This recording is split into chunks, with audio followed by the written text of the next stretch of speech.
Hai, jadi ini gue dengan Willy Levon.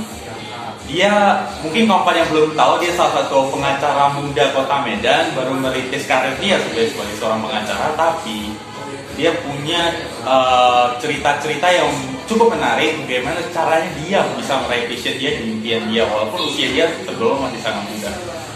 Oke, sebelumnya hai Willy Levon. Hai. Ini kawan yang belum tahu, dia juga menjabat saat ini sebagai Presiden Rotary Club Medan Diversity, merupakan organisasi anak muda yang bergerak di bidang sosial. Ya.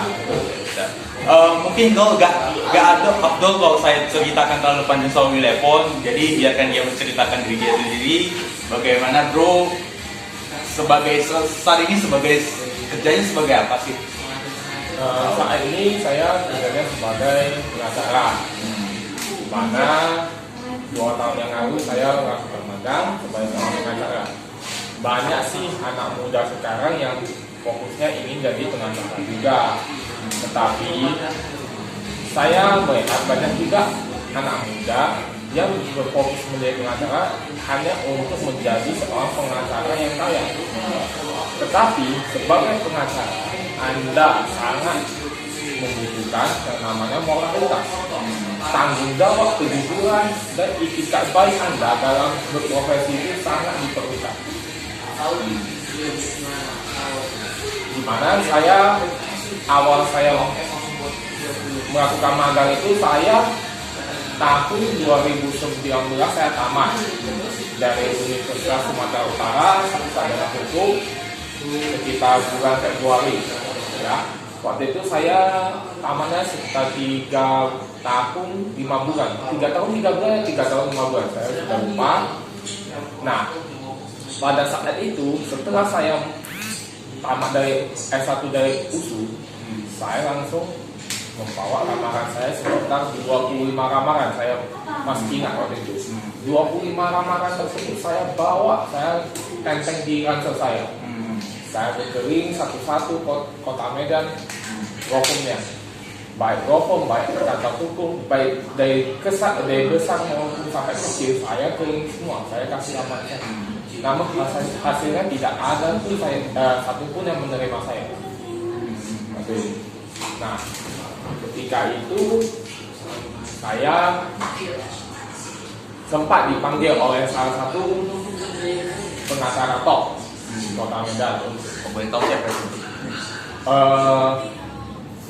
Kalau namanya saya nggak sebut, tetapi jalannya di daerah Sudirman sana, Sudirman Kota Medan. Nanti kalian bisa tahu lah. Dan waktu itu saya nggak terimanya.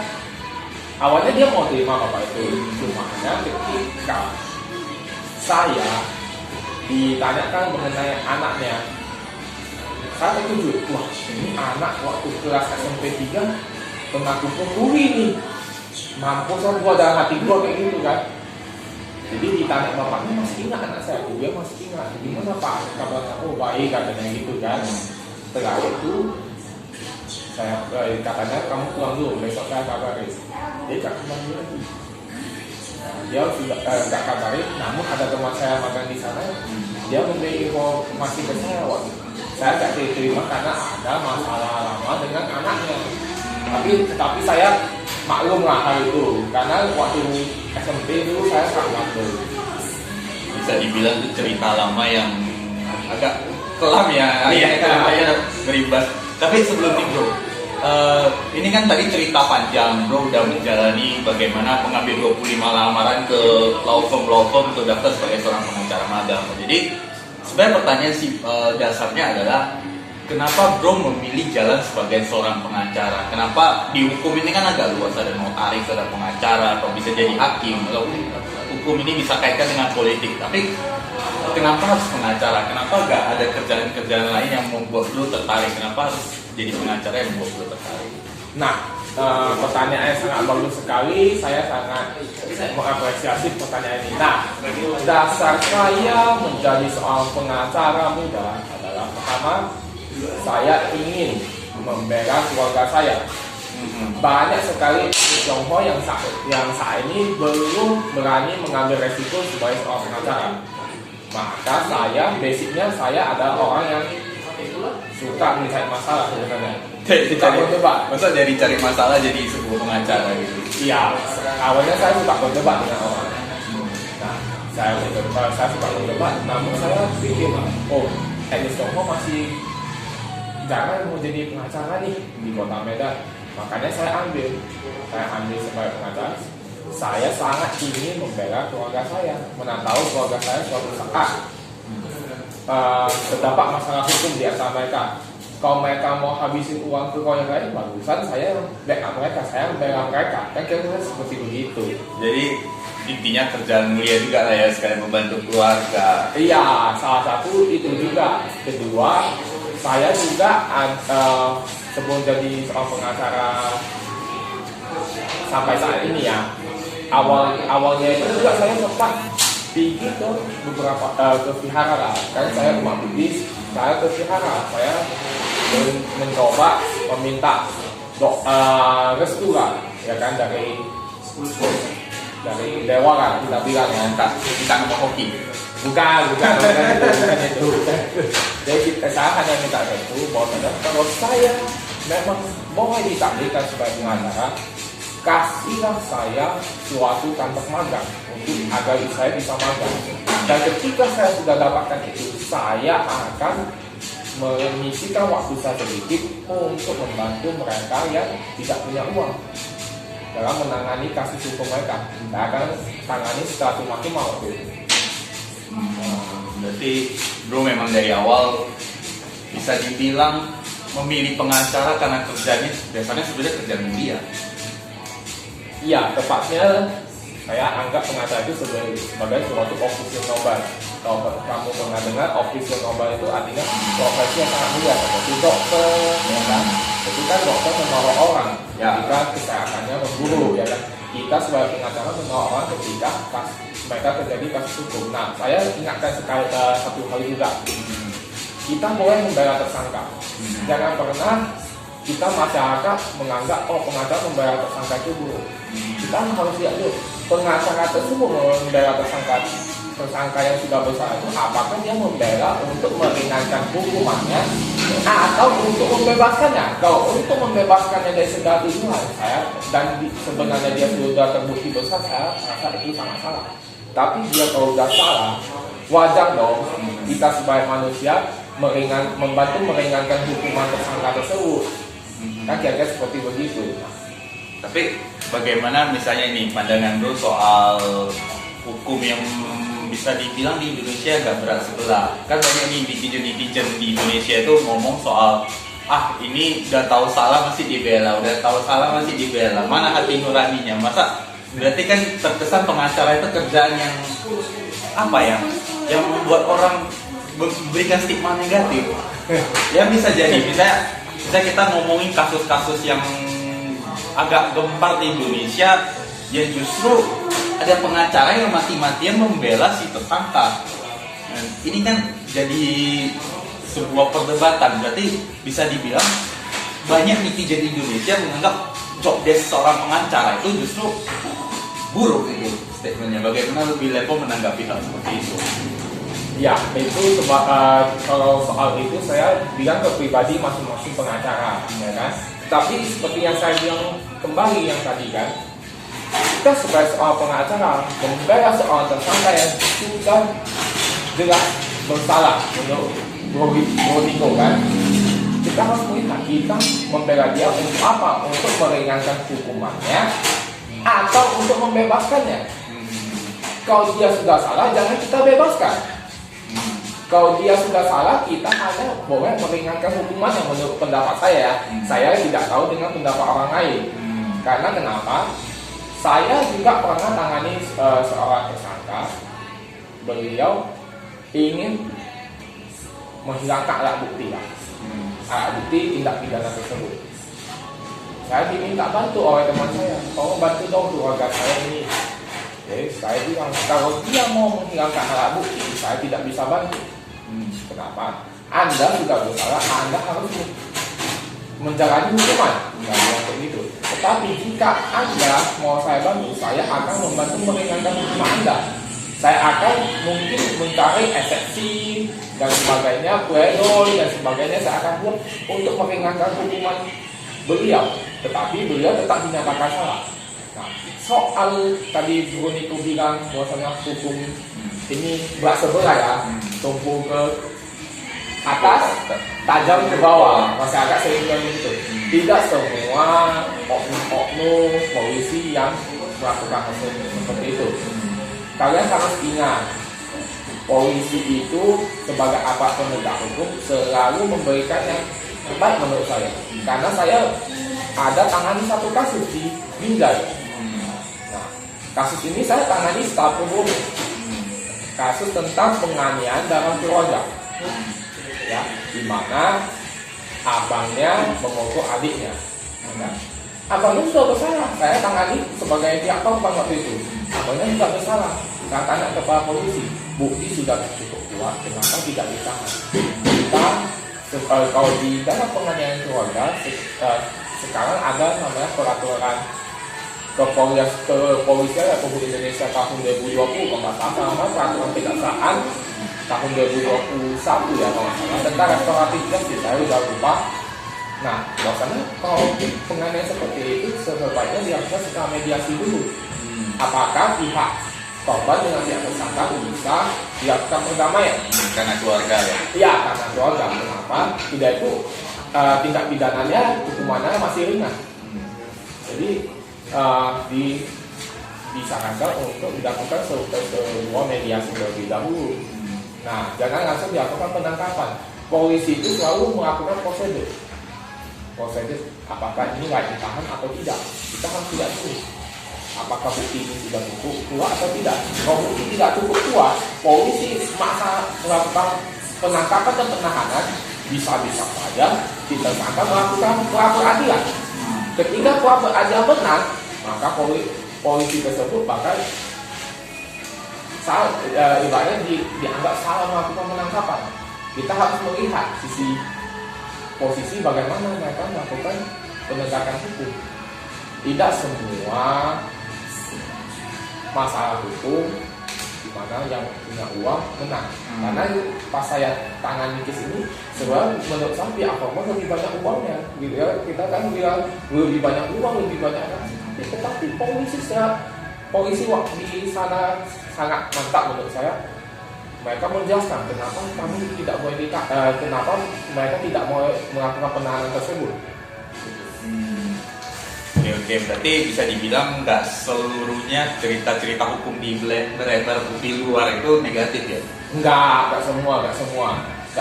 Karena semenjak beberapa tahun terakhir ini saya sangat mengapresiasi kinerja polisi. Tapi kalau ini bro kan selama ini udah gerak dalam dunia pengacara itu panjang lah bisa dibilang. Dari diri bro sendiri sebenarnya ini kan oke lah, bro belum menemui case-case yang dalam tanda kutip mengecewakan. Bro sendiri pernah nggak merasakan nyesel aku jadi pengacara? Kalau mengecewakan sudah ada sebenarnya. Kasus yang tadi, yang kasus di mediasi sudah gagal, oke. Dilakukan penahanan oleh kepolisian waktu itu, ya kan? Tak tahunya mereka berujung damai. Kasihan dong polisinya. Iya. Kasihan dong mereka. Jadi kalian ngapain aja semua? Jadi ngapain kita menggunakan aparat penegak hukum seperti begitu? Kan kasihan. Dan hati saya sangat kecewa, ya kan? Cumanya ya udahlah, saya anggap itu adalah cobaan sebagai saya sebagai seorang pengacara. Kalau soal kalah menang mungkin, gimana sih pengacara yang nggak pernah kalah? Tunjukin saya satu orang saja, pasti tidak ada. Siapa? Pak Kalabas? Saya nggak tahu, saya nggak tahu itu ya. Tetapi setiap pengacara yang top pun sekalipun pasti pernah merasakan kekalahan. Justru dari kekalahan itu kita harus mengintrospeksi diri kita. Mengapa kita bisa kalah dalam kasus ini? Nah, gitu loh. Kalau misalnya memang kalah kita terhormat, ya nggak apa-apa. Kalau kalah kita tidak terhormat, ya kita bisa lakukan upaya hukum yang lain. Tapi ini bro, mau nanya. Tadi kan bro sebelum itu ada cerita soal bagaimana bro yang sebenarnya hampir menyerah menjadi seorang pengacara dari kejadian ya. Dimana udah lempar lamaran magang kemana-mana, udah hampir nyerah, akhirnya ketemu sama jalannya, yaitu coba ke vihara, meminta pertolongan kepada Tuhan tentang bagaimana saya pengen jadi seorang pengacara pure ini. Tapi sebelumnya terima kasih dulu, gue pengen ucapkan kepada Literally Coffee karena telah meminjamkan tempat untuk saya melakukan syuting pada siang, sore, malam hari ini sesuai Anda nonton. Mungkin ada lagi rebahan, ada lagi tidur, ada lagi duduk, berdiri jongkok dan lain sebagainya. Tos dulu bro, tos. Jadi bro, tadi kan sebelumnya kita ada cerita soal bagaimana perjalanan bro meraih impian sebagai seorang pengacara dan why kenapa Anda memilih seorang pengacara. Dan Anda pun menjelaskan bahwasanya Anda tidak pernah menyesal sama sekali memilih sebagai jalan sebagai seorang pengacara. Nah, memang sampai saat ini saya tidak ada penyesalan sedikit pun ya, meskipun ya saya baru merintis karir dan karir secara profesional dan ibaratnya belum ngetop lah seperti orang-orang pada umumnya yang berprofesi sebagai pengacara. Namun saya sangat yakin dengan profesi ini. Menurut saya kalau kita bisa benar-benar mau meningkatkan kualitas diri kita, membantu orang, ya bisa. Saya rasa bisa sih. Oke. Ya jadi selama kita masih di jalan yang tepat, harusnya kita gak akan salah untuk pengacara. Iya. Tapi bro gini, tadi sebelumnya bro ada cerita soal hampir gagal dari seorang pengacara, lempar lamaran ke banyak tempat tapi gak diterima. Ini kan bisa dibilang bikin stres sebenarnya. Oh jelas. Tapi bro memilih gak menyerah. Kenapa? Dan akhirnya bro bercerita tentang memilih jalan pergi ke vihara, minta pertolongan kepada Tuhan. Jadi sebagai seorang yang realistis kita bilang ya, kenapa bro gak memutuskan mau pindah lagi? Sumatera Utara ini kan besar, ada di Sedang, ada BJ, mana tahu di sana bisa magang di sana. Kenapa bro akhirnya memilih oke, gue cari Tuhan dulu deh. Oke, boleh saya jawab ya. Jadi gini bro, pertama saya kenapa memilih jalan untuk mencari Tuhan, untuk meminta pertolongan. Saya sangat berterima kasih dengan dukungan dari keluarga saya terutama dan kayak saya waktu itu, dimana waktu saya coba ada di titik yang sangat rendah, berada di titik yang sangat rendah kan, dimana waktu itu keluarga saya maupun cek saya tidak pernah mempermasalahkan hal tersebut, malah mendukung saya. Coba pelan-pelan kamu pasti bisa. Lalu saya memutuskan untuk mencari Tuhan, meminta pertolongan waktu itu. Karena kenapa? Posisi saya kan saya sebagai seorang anak, saya rasa mama saya kan di rumah, ya kan kebetulan di bawah saya, jadi saya rasa tidak apa-apa, saya tetap di Medan aja. Tapi saya mencoba mencari Tuhan. Apa sih jalan yang terbaik yang akan diberikan Tuhan kepada saya waktu itu? Nah, saya melakukan beberapa kali pergi ke sembahyang, pergi minta restu, ya kan. Tapi memang nggak langsung dapat dong. Ya, saya ada bisa dari spiritual saya mendapatkan seperti adanya gimana ya? Adanya suatu, kalau kita bilang bisikan bukan, tapi keyakinan bahwasanya saya akan dapat dalam waktu dekat seperti begitu. Jadi waktu itu saya juga ditambah dengan seperti yang saya bilang 3 hal tadi. Pertama, kalau kita udah kerja keras, kita masih gagal, kita butuh doa. Kita udah doa masih gagal, terpaksa saya bilang kita harus berbuat baik. Mungkin kita ada yang namanya hukum karma. Nah, karma buruk kita pun dibuang, ya kan, belum dibersihkan. Kita coba menanamkan suatu karma baik. Nah, ketika 3 hal ini saya jalankan, saya mendapatkan kantor magang waktu itu. Dan saya betul-betul magang di sana. Waktu itu senior masih banyak, senioritas dalam profesi ini kan sangat tinggi. Tapi untung ada satu orang senior yang baik dan bos saya Pak Rio Nafitukul waktu itu juga sangat baik. Dia memberikan nasihat, kamu coba konsep, kamu coba gini, kamu coba ini. Saya betul-betul jalani. Dan akhirnya saya rasa saya sudah mampu, saya keluar dari sana. Jadi bro benar-benar bisa dibilang mendapatkan efek atau manfaat besar dari sebuah doa ya. Yes, tepat sekali. Itu sangat tepat. Itu sangat tepat. Mungkin di lain waktu kita akan bahas soal itu yang lebih dalam. Tetapi saya sangat yakin doa itu meskipun kita tidak pernah tahu Tuhan ada di mana. Betul? Kita nggak pernah lihat. Kan? Kita nggak pernah lihat, ya kan? Bahkan dewa pun kalau di agama Buddha kita juga nggak pernah lihat. Kita seperti itu. Tetapi kalau ketika kita yakin bahwa Tuhan itu ada, kita berdoa sama Dia, pasti kita ada jalan. Itu saja sih. Ya bisa dibilang kadang kita nggak merasa sisi spiritual itu nyata, tapi secara hati kita, secara apa yang kita buat justru akan berefek pada kita kan. Iya. Iya. Oke bro, ini mungkin ini nanti terlalu kepanjangan bro. Siap. Kira-kira bro kan ini pengacara, pasti berharap lah kedepannya ada pengacara-pengacara baru. Oh jelas, sangat jelas. Apa pesan bro untuk pengacara-pengacara baru yang mau meniti karir sebagai seorang pengacara? Saya sebagai seorang pengacara pada saat ini, saya juga meminta beberapa teman saya untuk menjadi seorang pengacara. Dimana saya selalu bilang kepada mereka begini, saya tidak tahu nih pemuka bisa sampai ke berapa, Tuhan yang lebih tahu.